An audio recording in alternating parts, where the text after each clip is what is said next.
Hello Ambati, మాట్లాడడానికి రెడీయేనా? నువ్వు బయటికి వెళ్ళు. తస్సది అంబటే, ఓడిపోయినా నీకు పొగరు మాత్రం తగ్గలేదే. నన్ను బయటికి వెళ్ళమంటావేందే? ఇంతకీ నీ ఫ్రస్ట్రేషన్ ఏందో చెప్పు. మేము ఓడిపోయి ఉన్నాం, 11 వచ్చాయి. Of course that is a different matter. ఓహో, మీరు ఓడిపోయారని ఫీల్ అవుతున్నారా? ఎవరు చేసిన కర్మకి ఎవరు బాధ్యులు చెప్పు. ఆ బాధ వదిలేసి వేరే మ్యాటర్ చెప్పు. ఇవాళ శనివారం, రేపు ఆదివారం.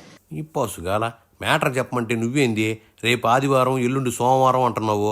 ఆ వారాలు మాకు కూడా తెలుసులేగానే, అసలు మ్యాటర్ చెప్పు. ఈరోజు ఉదయం సుమారుగా 4-5 గంటల సమయంలో వైఎస్ఆర్ కాంగ్రెస్ పార్టీ రాష్ట్ర ఆఫీస్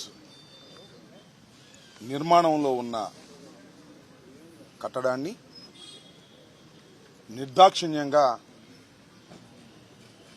బుల్డోజర్లు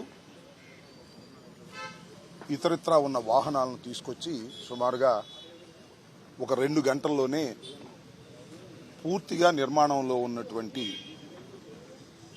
ఆ నిర్మాణాన్ని నేలమట్టం చేశారు. దాన్ని కూడా మేము చూసి రావటం జరిగింది. మీరు కూడా బాబుగట్టిన ప్రజావేదికనే ఇట్టాగే నిర్దాక్షిణ్యంగా కూల్చేశారు కదా అంబటే, అప్పుడేం ఫీలింగ్స్ రాలేదా?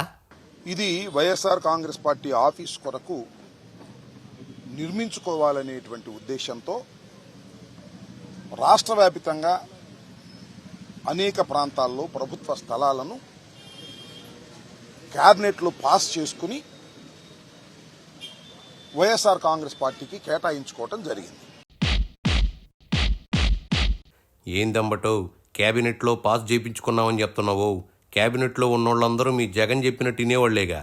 తెలుగుదేశం పార్టీ కూడా వారు అధికారంలో ఉన్నప్పుడు ప్రభుత్వ స్థలాలను వారి ఆఫీసులకు కేటాయించుకొని రాష్ట్ర వ్యాపితంగా అనేక నిర్మాణాలు చేపట్టిన మాట మీ అందరికీ తెలుసు. టీడీపీవి అక్రమ నిర్మాణాలని తెలిసినప్పుడు మీరు గమ్మున ఎందుకున్నారో చర్యలు తీసుకోవచ్చు కదా. మేము ఇక్కడ చాలా పాయింట్అవుట్ చేయాలనుకుంటున్నటువంటి అంశం ఏమిటంటే, నిర్మాణంలో ఉన్నటువంటి మా భవనాన్ని నిర్దాక్షిణ్యంగా కక్ష సాధింపుతో ఈ నిర్మాణాన్ని కూల్చివేయటాన్ని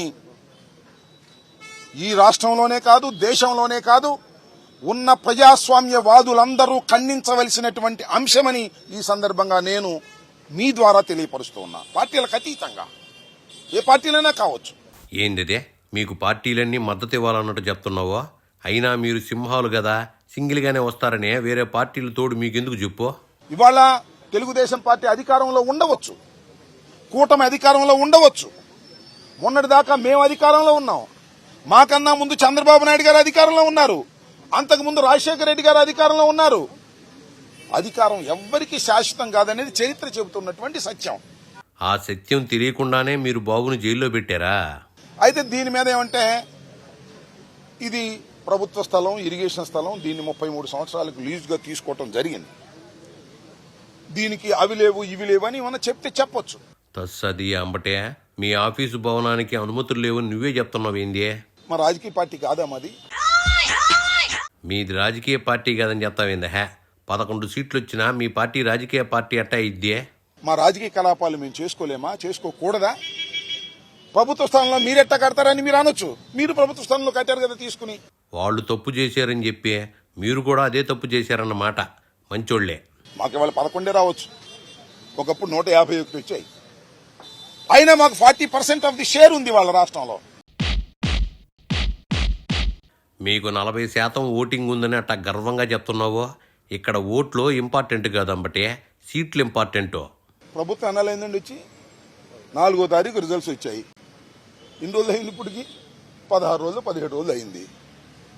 మీ మంత్రివర్గం ప్రమాణ స్వీకారం అయింది. శాఖలు కూడా పూర్తిగా అందరూ సెటిల్ కాలేదు. పోనీ మీరిచ్చిన సూపర్ 6 సూపర్ 7 వాగ్దానాలు ఇంకా అమల్లోకి రాలేదు. వాగ్దానాలు అమలు రాకముందే, ప్రజా పరిపాలన చేయకముందే మీరు విధ్వంసానికి పాల్పడుతున్నారంటే దేనికి మీరు ప్రాముఖ్యత ఇస్తున్నారు? దేని గురించి మీరు ఆలోచన చేస్తున్నారు? ప్రజలు గమనించలేరా అని అడుగుతాను. ఇది ధర్మం కాదు, ఇది దుర్మార్గం. తస్సది అంబటే, ఇది దుర్మార్గం అని అంటున్నావు.